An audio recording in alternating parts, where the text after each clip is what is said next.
Nah, saudara, sebelum kita ke isolasi terpadu ya Pak ya, hotel. Nah, ini kita kebetulan kita melewati tempat boleh dikatakan taman yang selalu masyarakat Denpasar bisa menikmati di sore hari berkumpul-kumpul Pak ya.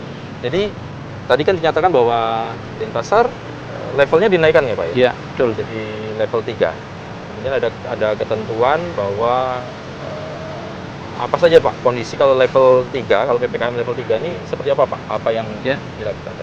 Ya, jadi terkait dengan penutupan tempat ini namanya lapangan Puputan Badung Igusti Ngurah Madya Agung. Nah, sejak kasus mulai meningkat, yaitu sejak awal Januari, itu kasusnya mulai merangkak naik. Ya, nah kemudian tanggal 4 Januari diputuskan oleh Bapak Wali Kota untuk sementara lapangan Puputan Badung ini ditutup sementara untuk publik.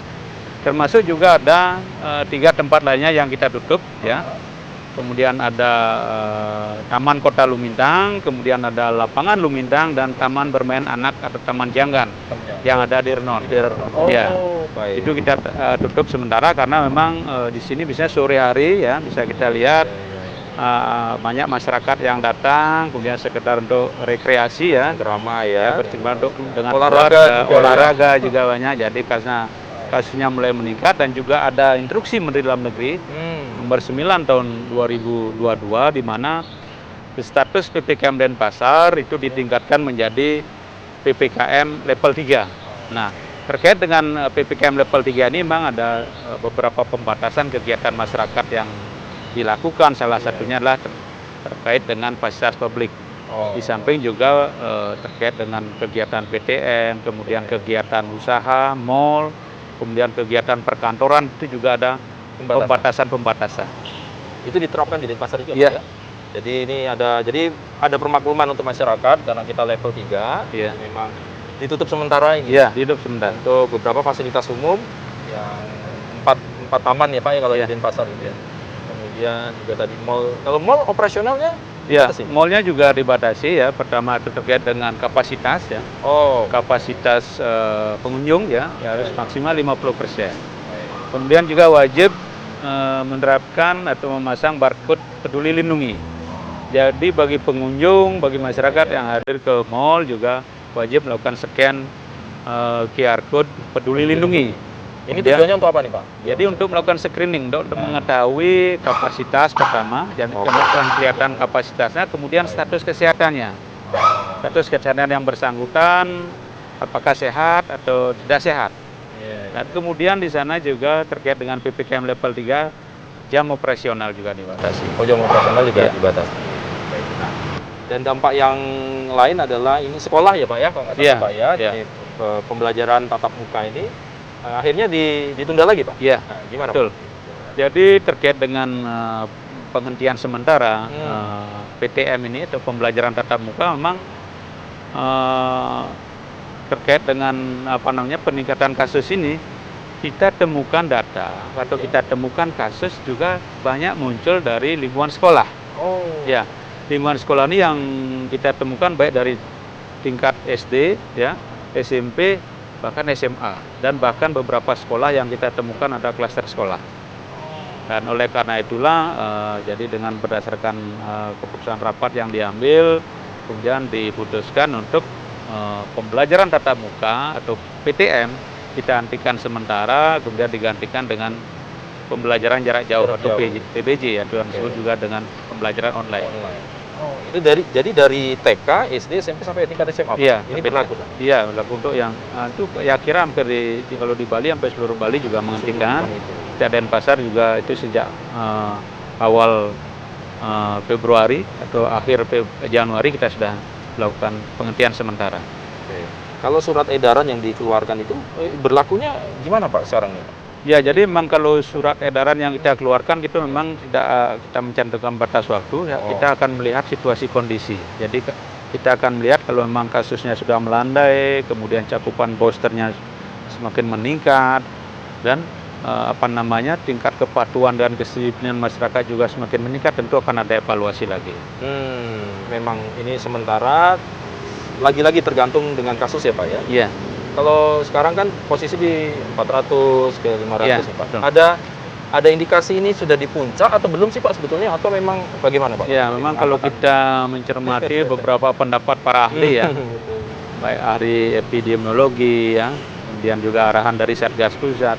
Ini kan diperkirakan puncaknya dia akan mencapai di di bulan Februari ini sampai Maret.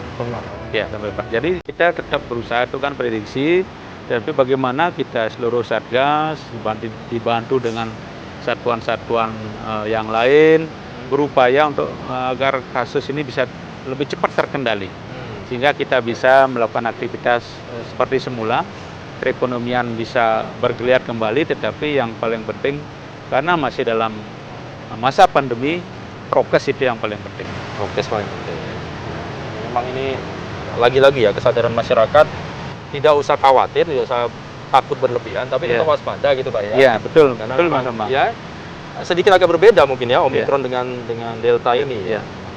Berdasarkan dari pengamatan pasien-pasien atau mereka yang terpapar, relatif ini gejalanya ringan. Iya. Tapi bukan berarti kemudian kita abai. Gitu Ya, ya, Pak. betul. Pak Betul. Dewa, ya. Jadi tentu dalam kesempatan yang baik ini juga kami ingin mengimbau masyarakat ya, tentu pertama menyikapi kondisi ini tidak perlu panik.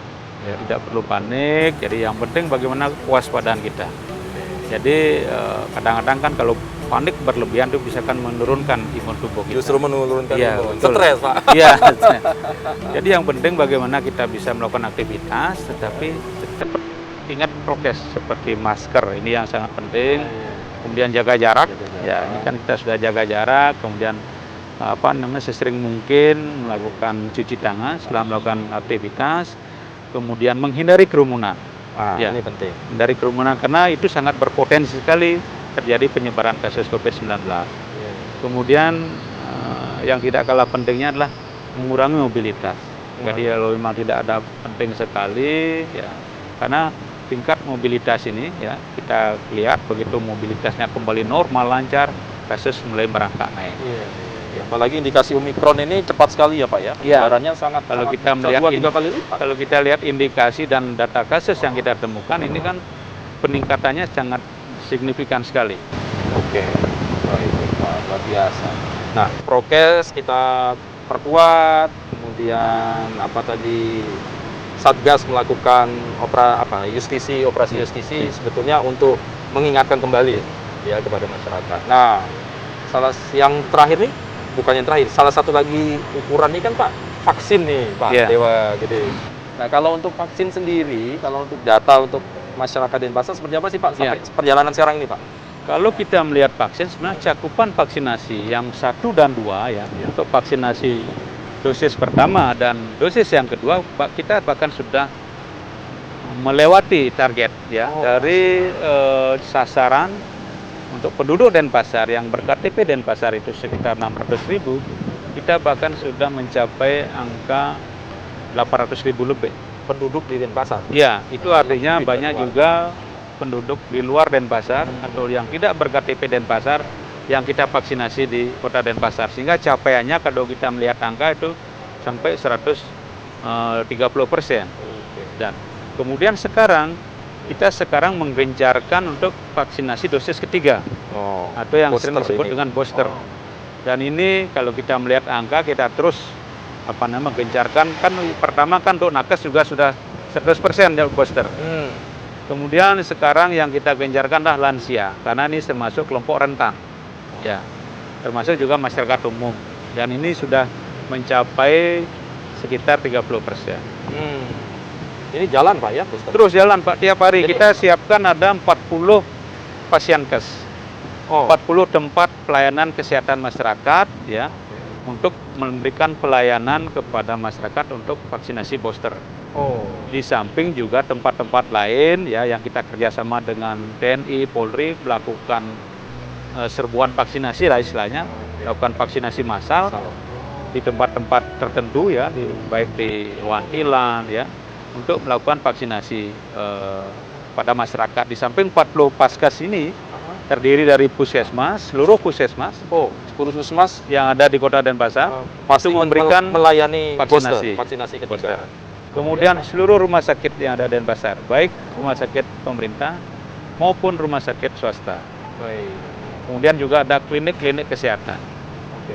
Jadi masyarakat bagaimana Pak biar untuk mendapatkan ini? Ya, jadi masyarakat kan cukup menunjukkan kalau untuk booster Ya. yang bawa KTP atau identitas diri, Ya.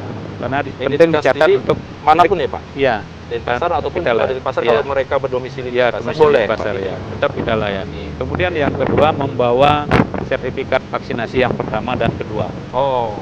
Dan juga syaratnya harus 6 bulan setelah vaksinasi yang kedua.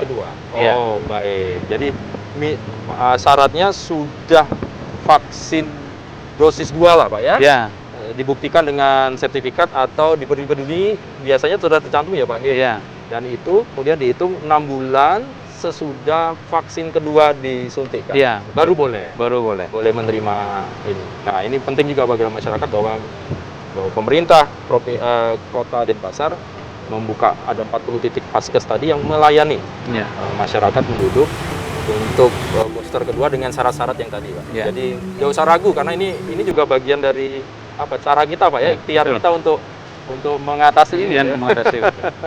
Baik. Karena kan juga banyak masyarakat yang di luar kan beraktivitas di Denpasar. Iya betul. Kalau untuk anak-anak sekolah bagaimana Pak perjalanannya? Kalau Vaksin? anak-anak sekolah ini Kemarin? untuk yang dosis yang pertama dan dosis yang kedua ini sudah kita kita lakukan. Ini kalau di sekolah kita cepat lah. Lebih cepat. Karena berbasis sekolah, kita kumpulkan langsung di sekolah, kita lakukan vaksinasi, lebih cepat mengorganisasi ini. Karena kita kan basis sekolah, kita umumkan kepada anak-anak, kemudian diantar orang tuanya, ya kita lakukan vaksin ini dalam 2 bulan sudah tuntas ini. Iya. Baik, luar biasa. Baik Pak Dewa, Ya. kita nanti geser ke itu ya, tempat Isoter. isolasi isoter ya, Ya. isoter kita ya. Baik, saudara, kita akan geser lagi ke salah satu hotel yang menjadi isolasi terpadu ya atau terpusat yang di bawah Satgas COVID-19 Kota Denpasar. Tetap bersama kami dalam Sapa Redaksi Pon Logeser. Ayo Pak, jalan.